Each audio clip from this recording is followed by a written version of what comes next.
बिरयानी वाला। एक गांव में रहीम नाम का एक आदमी रहता था। वो तरह तरह के पकवान बना सकता था। रहीम उसी गांव के बड़े से होटल में काम करता था। उस होटल की बिरयानी के लिए दूर दूर से लोग आते थे और उस होटल की बिरयानी को खरीदते थे। उस होटल के मालिक को रहीम की वजह से बहुत फायदा भी मिलता था। शादी और फंक्शंस पर भी लोग उसी होटल वाले को बुलाया करते थे, क्योंकि उनका बनाया खाना बहुत ही स्वादिष्ट रहता था। उस होटल के खाने की इतनी ज्यादा तारीफ होने का कारण रहीम ही था, क्योंकि इतना अच्छा खाना रहीम ही बनाता था, जिससे गांव के सारे लोग उसी होटल से खाना खरीदा करते थे।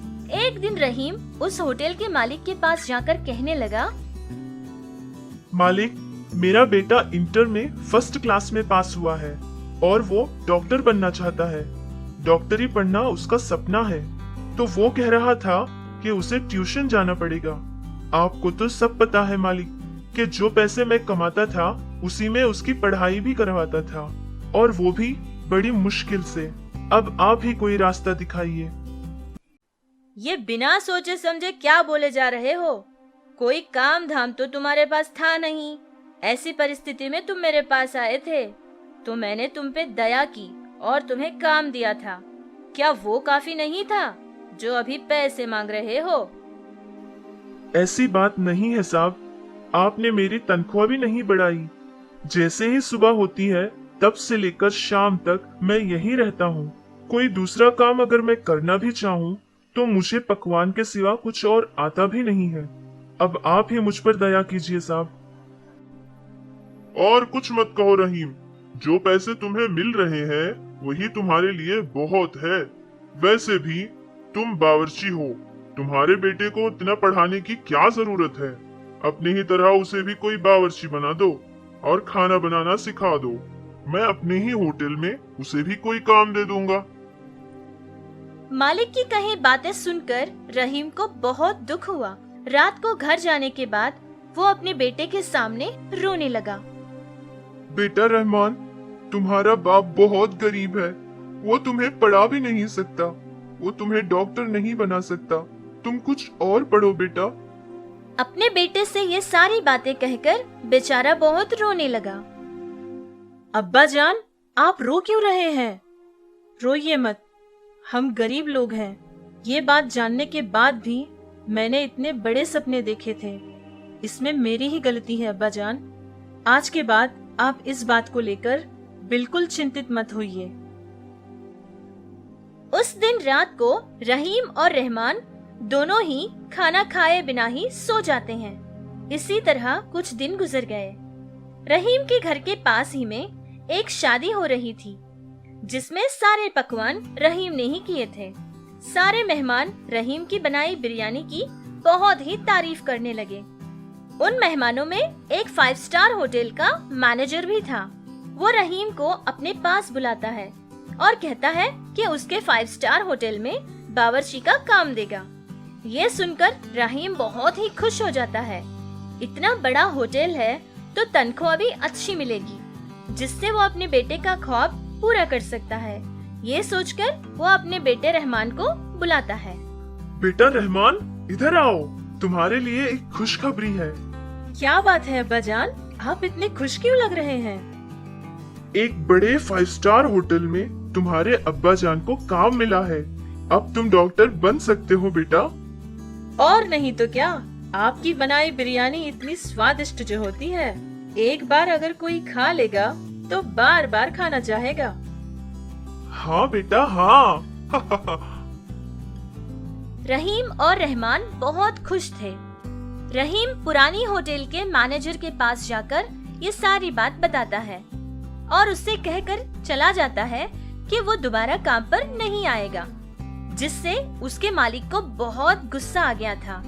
फिर रहीम उस 5 स्टार होटल के पास जाकर काम के लिए बात करता है, तो उसे ये बात पता चलती है कि उस होटल का मैनेजर किसी दूसरे काम पर गांव गया हुआ है।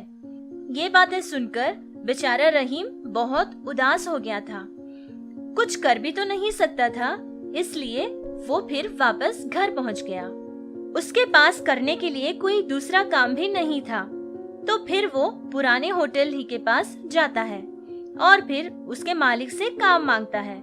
वो मालिक पहले से ही रहीम पर बहुत गुस्सा था। उसने कहा कि अगर आधी तनख्वाह में काम करेगा तो उसे वो काम देगा। बेचारा रहीम के पास कोई और रास्ता भी तो नहीं था। उसने हाँ कर दी। फिर वो बात उसके बेटे रहमान को पता चली। अब्बा जान, आपके बनाए खाने की वजह से ही उनको ये सारा फायदा मिल रहा है। आप क्यों परेशान हो रहे हो? मुझे ऐसा लगता है कि हमें भी एक छोटी सी होटल लगानी चाहिए। होटल लगाना कोई छोटी बात नहीं होती है ना बेटा। उसके लिए तो काम वालों की जरूरत पड़ेगी और उनको तनख्वाह भी देनी पड़ेगी, और फिर होटल लगाने के लिए पैसों की भी तो जरूरत पड़ेगी ना। हाँ अब्बा जान, पता है। माँ के पास जो सोना है उसको हम कुछ दिनों के लिए गिरवी रखेंगे और उन पैसों से हम एक बंटी खरीदेंगे। आप बिरयानी बनाना और मैं पढ़ने के साथ साथ आपकी मदद भी करूँगा। जो पैसा बचेगा वही हमारी कमाई होगी। आपकी बनाई बिरयानी तो सारे लोग खरीदेंगे। आप मुझ पे यकीन कीजिए। बेटे की कही बातों से रहीम के अंदर एक नई उम्मीद जाग गई थी। फिर उसने एक छोटी सी बंडी पर बिरयानी के साथ साथ कुछ और अलग तरह के पकवान भी रखकर बेचा करता था। जैसे रहमान ने कहा था वैसे ही होने लगा। सारे लोग उन्हीं के पास आकर खाना खरीदा करते थे, जिससे उन लोगों को बहुत ही अच्छा फायदा मिलने लगा और वो खूब कमाने लगे। कुछ ही दिनों में उन्होंने एक छोटी सी बिरयानी की दुकान भी लगाई थी। बहुत सारे लोग वहीं आकर खाना खाया करते थे।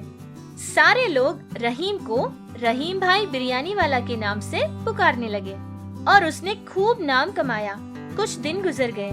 फिर रहीम ने एक छोटी सी होटल खरीदी और खूब मेहनत करके कमाने लगा। दिन रात मेहनत करके अपने काम को आगे बढ़ाता था, जिससे उसे खूब कामयाबी मिल गई। अपने बेटे रहमान को उसने डॉक्टरी भी पढ़ाई थी और जो सोना उसने अपनी पत्नी का गिरवी रखा था उससे 4 गुना ज्यादा सोना अपनी पत्नी के लिए उसने खरीदा था।